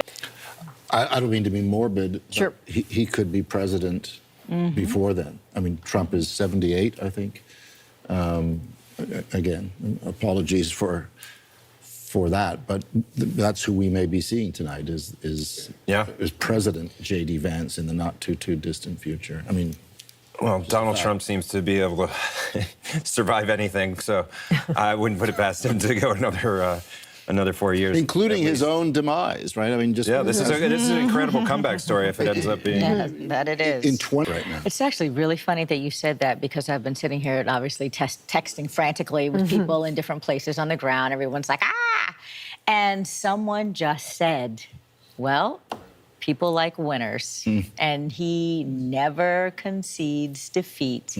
Even when he's down, he's not. And there's something about that bravado. I mean, let's be clear. Good old, you know, President Biden, who's kind and lovely, and good old Uncle Joe, not necessarily seen as like a ferocious winner so much as he is a good person. And there is something to that. You were talking, I think, Rosemary, about young people, and being on the side of a winner is a thing. Now, many of us don't think that he's a winner, but he has won multiple times in multiple things that people are gravitating towards. And speaking, the American networks have made a projection, so CBC News is now ready to make a state call. And that is that Donald Trump will win Georgia, and it's 16 electoral votes. That pushes him closer to winning the 2024 election. You will remember the election in 2020 was a bitter fight. It took 2 weeks to confirm the results in Georgia. Tonight, we're already ready to make this call. Georgia has flipped to the Republican Party after going for Joe Biden in 2020. Trump has flipped the state. This is one of the 7 swing states that we've been watching so closely in this race. And I'll tell you, this crowd loved that, because everything that has come through that screen that they're watching is a win for Trump. And so they've had nothing to do these last few hours except to really cheer and clap and really start dancing. And I told... It's interesting, because if Donald Trump heads there and with something to say, even though the momentum is on his side, declaring victory would be premature, again, at this point. So but close. Feels like it's getting closer. Yeah, so close to victory right now. And Ian, thank you. I want to bring something in here, because the co-chair of the Harris camp is actually speaking to the crowd at Harris headquarters. Let's have a listen. thank you all. By the way, he said no sign of Kamala Harris coming tonight. You will not hear from Kamala Harris tonight. That will come tomorrow. Interesting. People starting to leave there. I want to bring in the panel here. Aisha, what do you make of that? I think that that's the right move. I wouldn't say super too close to call, but there's absolutely no call. And so what is it for her to say at this point? I think that, we all said we weren't going to have anything definitive, at least tonight, going into tomorrow. And that's what it's going to be. Numbers are coming in, though, from Pennsylvania. And I think that the last thing that I saw is that there's more votes coming out of Philly that aren't going to drop until the morning. So that's probably part of this, is the text I just got. So, sorry, can you explain that again? I think last time I looked, it was something like 80% of the vote was counted in from Philadelphia, which is the largest metropolis in the state, and that there's no expectation that there will be more reported tonight, and that it will be in the morning when the rest of that comes through. So that might also be what they're getting, at least from election officials, in terms of how the count is going. I think you're looking as you talk. We're just, boy, have the crowds ever thinned out? At Howard. It's late, girl. Well, I've heard. He just told him to go home. It's 1 o'clock in the morning. Yes, he just told him to go home. But it is. And the fact that Detroit isn't in Michigan is also, another thing. It's 1 o'clock in the morning now. Is this going to be decided right now? No. So, but we're just getting going. Yeah. I'm here. Look, I'm here with you guys. I'm just saying, the vice president might want to go to bed because it's going to be an early one for him. Okay, so you won't hear from the vice president tonight, but thank you all. And with that, he left. The crowd started to leave. Adrian, very obviously, this is not the night the Democrats had been hoping for, and the feeling, the overwhelming feeling of disappointment in this crowd when, at this point in this race where things stand right now, it's not necessarily surprising that Kamala Harris is not going to come out and speak to the crowd tonight. But at the same time, there's still a sense of disappointment here. Over the last hour or so, we really started to see the crowd start to thin out. All sort of around the sides of this quad, it started to thin out. And as sort of the night went on and the results started coming in, you could feel the energy just sort of drain from the crowd, and the level of nerves and disappointment, a mix of, a combination of all the things that Democrats here had not been hoping for. It all was just coming to reality. All of the concern and all of the fear that 2024 could be a repeat of 2016, that was the really big fear going into tonight. And now, as the crowd has been told to go home, to get some sleep, with an update and some kind of address from the vice president in the morning, it's certainly, this crowd is leaving a sense of disappointment. We saw campaign staffers comforting one another. I didn't see anyone openly crying in the crowd or anything of that nature, but the crowd certainly, the energy level started to dwindle, started to drop, and people started to leave early as there was no word that the vice president was going to come here to address this, especially in light of where the numbers were heading and where the numbers do seem to be heading right now. I'm thinking, what's happening for the Democrats other than Kamala jumping into this, right? In July, there's not a lot going on. Things are kind of okay compared to where they were in 2020 in terms of motivating Democrats, because we're not as angry as we were about the circumstances then. And I wonder, when all is said and done and all of these exit polls happen, why did people not come out with the same veracity that they did in 2020 when you had a candidate that was running from his basement, to your point, right? We were at the Democrats' watch party, and about an hour ago, they just said, "That's it, go home." Threw us out, not impolitely, but they said it's over. Unfortunately, the Democratic Party has left a lot of people. They're way too far left. Some of the things they believe in, we don't believe in the South. And in this particular election, with immigration being a huge hot topic and the economy being another, unfortunately, that candidate had no opinion on any of that as far as what she was going to do to make the country better. So unless you have a plan, I don't see the point and running for office unless you can tell me what you're going to do for me. So we're not finished here. There's still more to talk about, and what an interesting woman you just spoke to. The notion of, thanks very much, John, the notion of what is the candidate going to do for me? Maybe this, we are conservative. What is the Democratic Party? What is its identity? These are big questions to come. And what are the things that you think went wrong for Kamala Harris? Yeah, again, I don't necessarily think that there's anything we can say she went wrong. I think that the narrative was just too much for her to overcome. There's a narrative that Democrats are leaning too far left on cultural issues like abortion, like immigration, like LGBTQ, particularly trans rights. I don't necessarily think it's steeped in what Democrats are truly focused on, but Republicans have shaped the narrative. So even on the economy, the messaging from Republicans is that she didn't have a plan. Well, she had lots of plans she announced.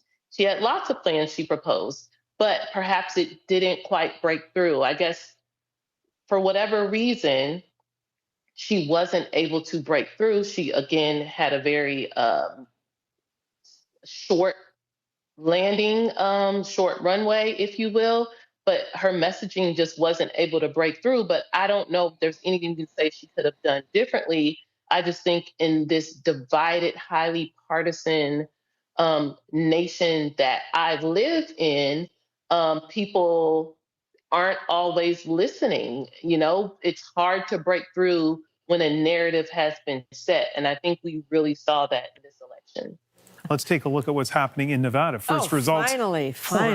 in the state of Nevada, the last of the swing states to report. 75% of the votes in, as you can see in the upper right-hand corner, and a pretty sizable lead for Donald Trump in Nevada, as he has really in all the swing states, although in the wall kind of goes back and forth, but he has been consistently leading there as well. So it continues to be a really good night for Donald Trump. Indeed. How interesting if he ends up taking all of the swing states.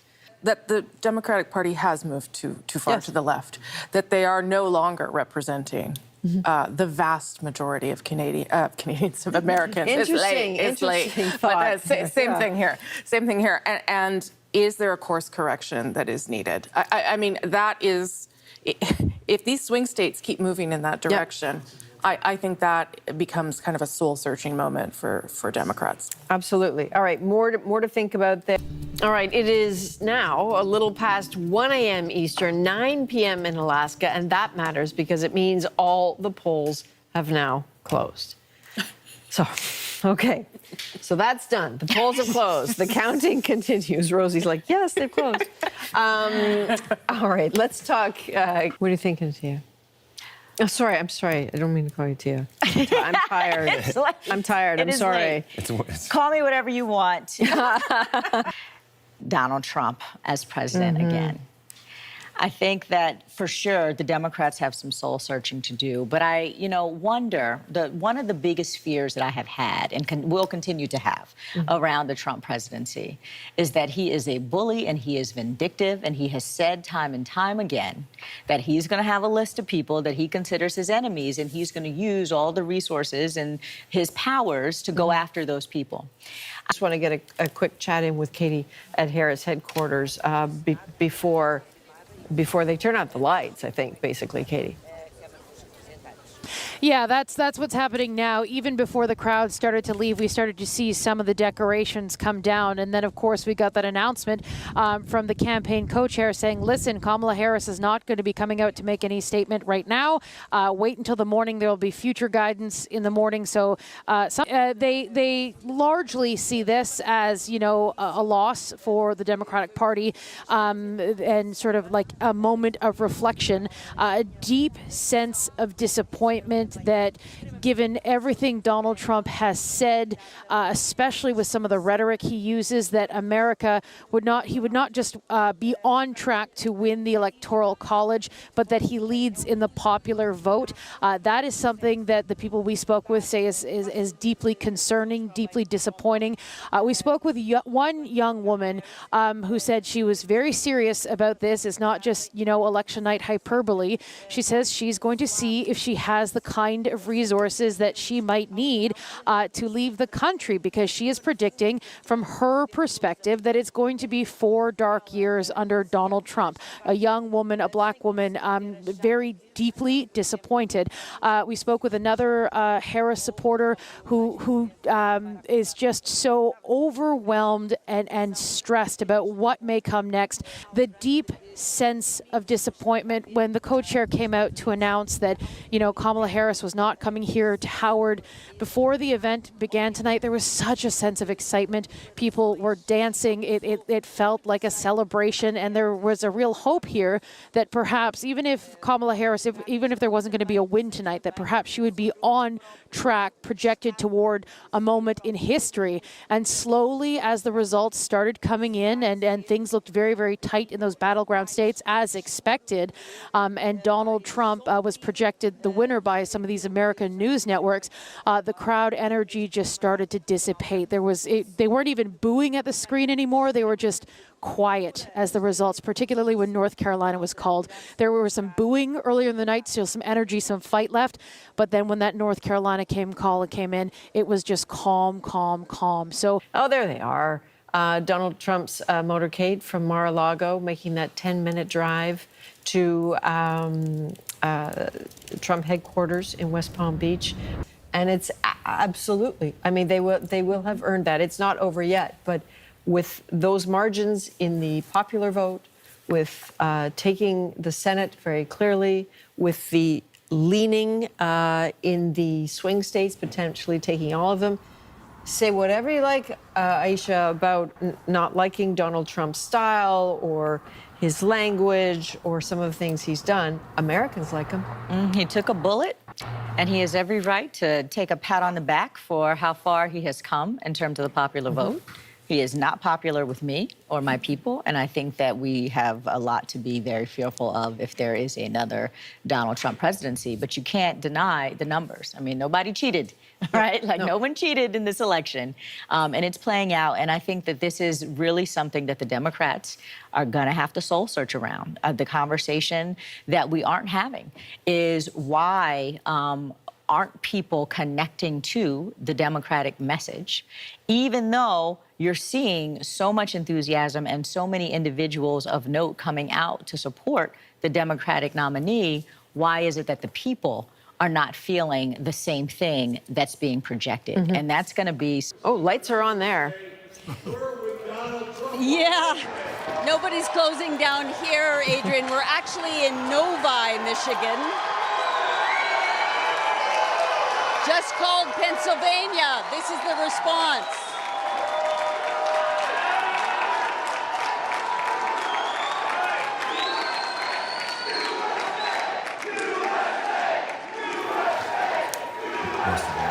So it's only Fox News so far, just for whatever it's worth, Susan. That's called right. Pennsylvania. We certainly haven't called it yet. Not that it's not coming. No, but I appreciate that, but that's what they've been reacting to here this evening is Fox News calling the states. So I appreciate we are not calling Pennsylvania. Yeah, look, the polls have closed. We're in the wee hours, and the Harris campaign insists that Pennsylvania is not done. They're confident, and they feel that the votes from the cities, from Philadelphia and Pittsburgh, have still yet to report. So they insist that they still have a chance here, but that she is not speaking tonight. They believe that they still have a fighting chance, but the numbers seem to be drifting away from her, and her margins in some of those key areas that where she was showing strength. Biden showed strength back in 2020. It appears that those numbers appear to be slipping away. All right. Richard Madden, thanks very much. The numbers do indeed appear to be slipping away. We're starting to... Well, let's look at the wall again. Is it possible that Kamala Harris could actually turn things around in Pennsylvania? Hard to imagine when you look at these numbers, when you look at the lead that Donald Trump has had around. One of the things I was struck by is the people that I interviewed who desperately wanted Kamala Harris to win were so worried and angry about so many of the things that they felt Donald Trump stood for. The people I talked to who were supporters of Donald Trump just cast all that aside. And they said it wasn't important. And what did they talk about? Not so much immigration, the people I talked to in Michigan, it was the economy. All right, so this is a live shot of Trump headquarters in West Palm Beach, Florida. The MAGA crowd very, very happy tonight. Chris, and I'll tell you, if the last time we talked, this had turned into a dance party, it's now a full-on concert crowd here. And what's happening here is the exact opposite of what's happening there, right? I mean, this is a crowd that has gotten more jubilant by the hour. So if he gets all 7 of those swing states, I hate to ask you a math question. No, I was going to say, like, I'm not. It's in my contract. You cannot ask me math questions. You know what? live I suspected that was in the fine print. Yeah, I'll see myself out. Yeah, bigly. That's okay. Bigly. Okay, absolutely bigly. The election is not called in America yet, but they feel as if they know that Donald Trump will be the next president of the United States. Jason.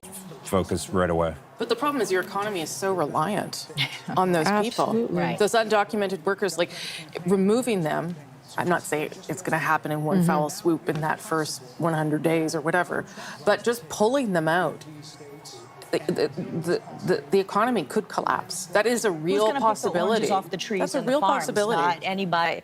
I realize that people are going to say that this is a premature conversation to be having because we haven't heard from him yet.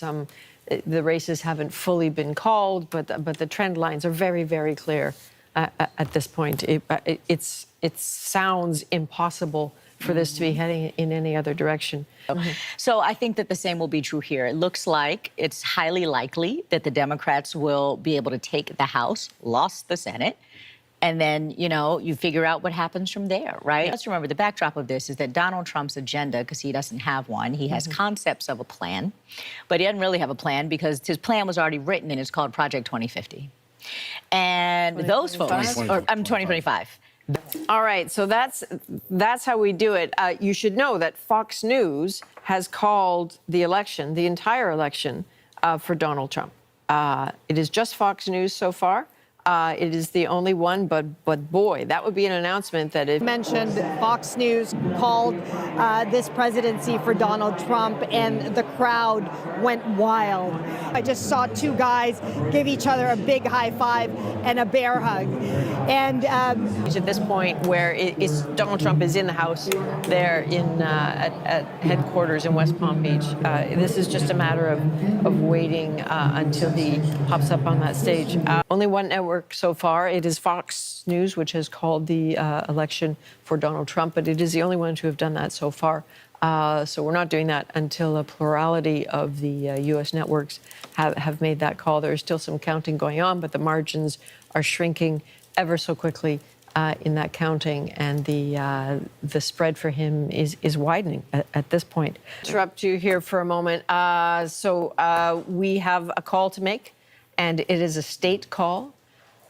And it is a projection that CBC News is ready to make a call for Donald Trump in the great state of Pennsylvania. That means a whopping 19 electoral votes, that pushing him so much closer to winning the 2024 election. Pennsylvania has been at the top of the list of key states that could decide the election. Donald Trump has just won Pennsylvania, and look at that marker, 265 to 194. I feel like a bit of a broken record at this point. Chris, that will become one of the great political images of the 21st century. That there is no doubt. The blood on his face, the fists, 100%. That was a turning point. Yeah, the blame game has already been starting to emerge among Democratic circles. That the get out the vote that the Democrats kept priding themselves on just wasn't there. And if you look, huge disappointment for Team Harris. Math. I've missed talking to you about math over the last Yeah, few I'm not going minutes. to talk about math. I'm going to talk about the sense of inevitability that Yes. there is about a Trump win. There are now 4 paths. He is so close to 270 electoral college votes. And look at the size of that lead by percentage, just huge in a state the Democrats have generally done very, very well in. And if he gets any of those states confirmed, then we can confirm at CBC that he is going to the White House. It certainly does feel inevitable. And Harris had the celebrities. She had the Republicans, the Republicans who had moved over. At this point, does this mean the end of the relevance of those kinds of endorsements? Well, you know, I said this in 2016. If you recall, the night before the election, when Hillary Clinton ended up here, she had Jay-Z perform for her, which was a big deal because this is back before Jay-Z and Beyonce were really in it. I mean, they kind of did a thing for Obama, but they weren't really like political people. And the fact, and it was in Ohio. And it was like, oh my goodness, she's gonna win. She's galvanizing the cultural zeitgeist and all the young people. Didn't happen then. And I think we saw there that, you know, that wasn't working. Look, Taylor Swift came out with an endorsement. Big deal. Beyonce, Oprah Winfrey, all these people. And the truth is that, you know, it's fun to have the memes. And I, you know, said this too. You can have all the TikTok memes that you want, right? But that doesn't necessarily get people to go out and to vote. And I think that there is a real disconnect. We always talked about how to, you know, take those movements off of the tweets and now out of the TikToks and actually turn them into some kind of tangible change. And the Democrats haven't quite figured that out yet. And it's something that we got to figure out. You know, when you see the celebrity endorsements, you know, the average American is not hanging out with Taylor Swift and Oprah, and it's almost like, well, who's the elite person here? I mean, he's the billionaire, but these are not our friends. And it's to Paul's point about authenticity. I think also, you know, that the media gets hung up on stuff that doesn't matter to a lot of the people who voted for Donald Trump tonight. From cats and dogs, right, to Puerto Rican islands of garbage, all that stuff that seemed like that's the end of it all. There's nobody who can survive this. All these disqualifying statements. But the people who were, nobody cares. Back to the economy and all that. That's what matters. The other stuff, it's just noise that people like to put in headlines. And we're a party to that. You know, it's all of it is really. We've seen this before, though. We have this whole world, the liberal media elites, etc., doesn't respond, isn't doing anything for them. And this is not an American phenomenon. No, it's not an exclusively American phenomenon by any stretch. Nor just North American. It's in Western Europe as well. You know? Yeah. Correct.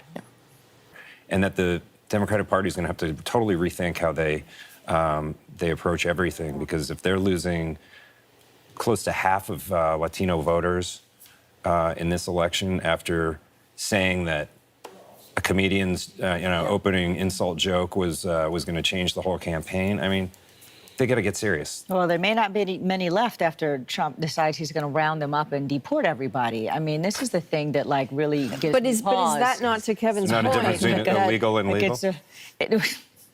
So I don't think anybody's illegal. Just here illegally? Here illegally is different than calling people illegal. But, you know, I'm just reminded of a time when there was authority to have internment camps and to round up Japanese people, as someone who is of Japanese descent. When you say, I have a concept of a plan, but I'm going to just start mass deporting people, what does that look like and what does that mean logistically? Those are the things that I'm really interested in the first 100 days of really understanding what the plan is, right? You can't just go around and make these blanket statements and then say, oh, yeah, I'm going to do all this stuff and not actually have a way to do it. I'm also concerned about, you know, you say, oh, nobody's, you know, really thinking about Project 2025. It's a thing that they write and no one implements. Well, it's not quite true. And so people here are, you know, leaving. There's a lot of international media. We've had, you know, 650 accredited media. They're all taking off. The votes are coming in so slowly, as you realized, so slowly. I mean, we're for money, because now, of course, you could just tap whatever. Caroline, I got to interrupt you because Donald Trump has arrived at West Palm Beach at that headquarters. This is his walk-on song. Let's have a listen. God bless you and God bless America. Thank you very much. Thank you. Thank you very much. All right, that was Donald Trump at West Palm Beach, Florida, with his family. There you go. There he goes. There's the dance. You knew it was going to come. J.D. Vance, listen, the numbers are still technically 266. The momentum is undeniable. Donald Trump knows exactly where this is going. This is a Donald Trump win. It is also a Kamala Harris loss.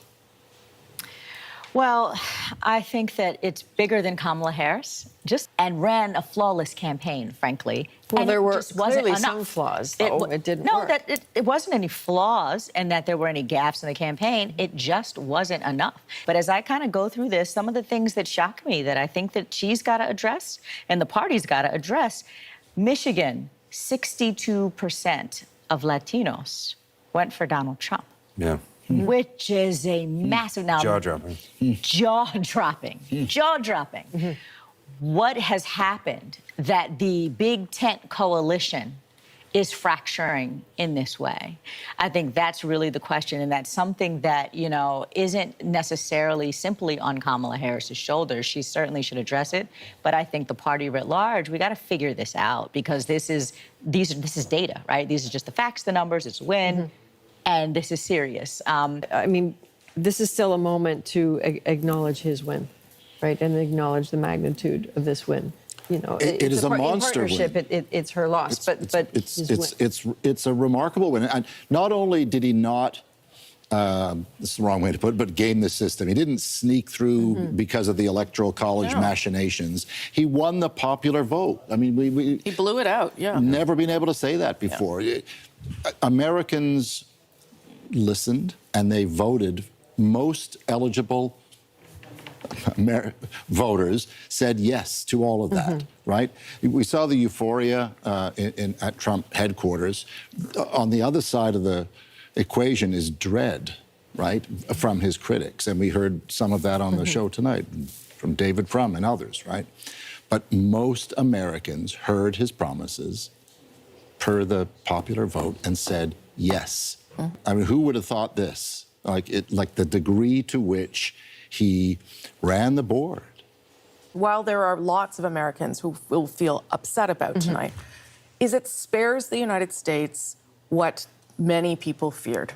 The violence, the questioning, the rioting, the uprising, the not peaceful transition of power. It sort of puts to bed the idea that democracy was on the ballot. I mean, we'll see how he governs, but for this period of time, at any rate, it actually sort of shores up the notion of democracy in some ways, and it puts aside the idea that Americans are going to have to take to the streets because the victory is too big for that.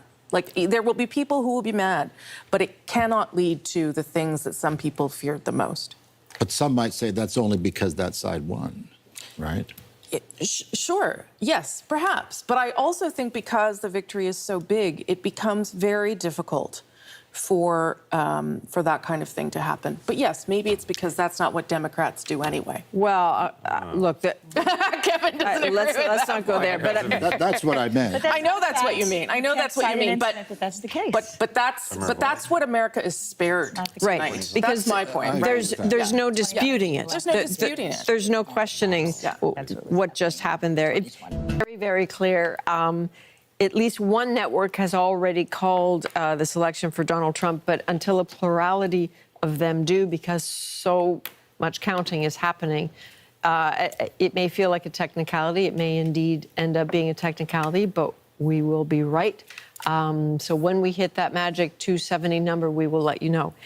Because the numbers are still so stubborn, we have a question naturally for Ian. Is Nevada okay? Arizona okay? What is happening with the numbers? What are we waiting for? Yeah, I mean, baby steps now from 266 to 270, and there are 4 paths that Trump can take to get to the White House. I mean, it's going to happen. In any event, he's going to get to 270. The question is it going to happen at 350 this morning? or 450? Oh, wash your mouth out, Mr. Hemansky. 550? Oh, stop. Tomorrow. Yeah. Oh, no. It is tomorrow. Whatever day we're on. Yeah. Whatever are you trying to drive at there, Ian? Yeah. Anyway, it's going to happen. All right, and we will. Thanks for coming out, Ian. All right, good morning. It's 3:46 in the morning. Donald Trump has already spoken, thanked everyone, talked about what he will do in his presidency. You can see the numbers, though. They're still stuck down there. 266 for Trump, 219 for Kamala Harris. Don't be under any illusions, though, that this is still close or something else is going to happen. This is, at this point, a matter of being certain that the trends, which are certainly undoubtedly heading towards Donald Trump being in the White House, it's just finalizing those numbers and getting an accurate call for each of the remaining states and determining whether this is a night where the 7 swing states that were considered up for grabs all went to Donald Trump. She didn't go through, this is not the result of a primary process. Nobody voted for her to be the nominee. And then just the short runway that we've talked about, no time for her. All this, arguably, pointing fingers, can be, why did you hang on? Why did you put self ahead of party, to use that? That's not the question you asked. You asked about what he can get done now before the end of his presidency.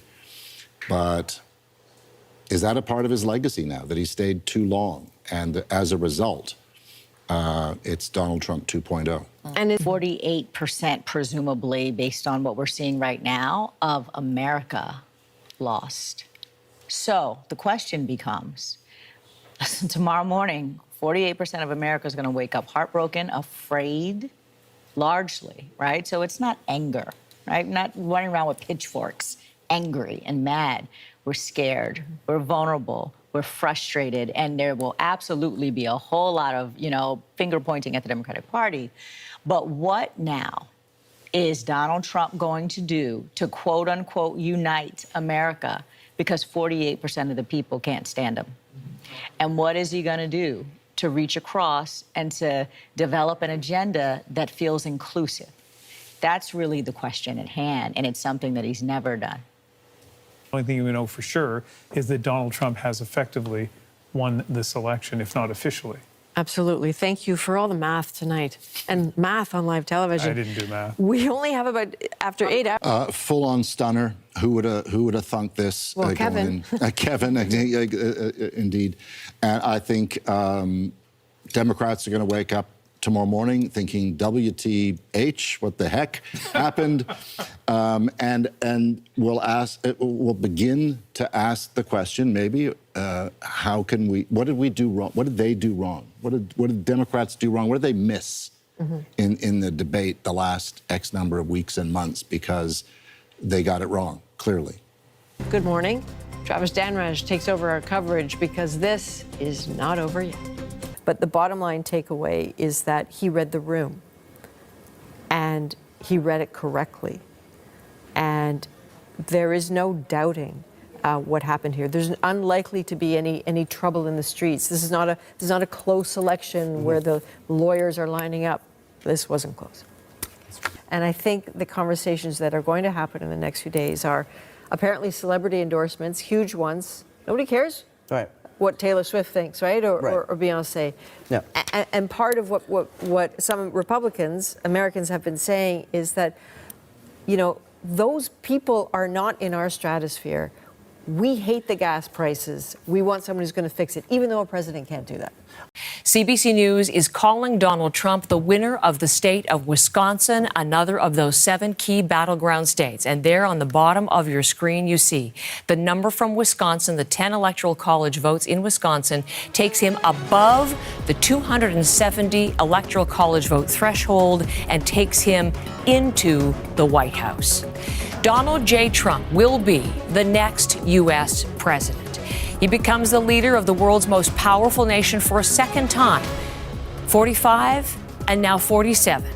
He is the first former president in the modern era to be elected again after losing an election. That has not happened in almost 130 years. You have to go back to the presidencies of Grover Cleveland. Trump's return to the White House is marked by other firsts. He will be the first twice impeached president to be reelected. He will be the first president convicted in a criminal court and found liable in civil court. He is still facing a federal indictment and potential trial over allegations he tried to overturn the 2020 election. Now he has won the 2024 race, and he will be, as I mentioned, the 47th president of the United States. Governing with a mandate from Americans voting for his promise of prosperity and deep tax cuts. That pledge could come with profound consequences for Canada. Trump says he'll bring in tariffs that could disrupt Canadian trade with the United States and Ottawa's relations with Washington. There are dark clouds, too, in Trump's vow to make America great again. He's vowing to stop illegal migrants with an unprecedented crackdown and deportation, saying he will begin rounding up millions of people on the first day of his presidency. In his speech early this morning, Trump says he will bring the country together, saying he will be united and will unite Americans of all background in common cause. Donald J. Trump, the 47th president of the United States,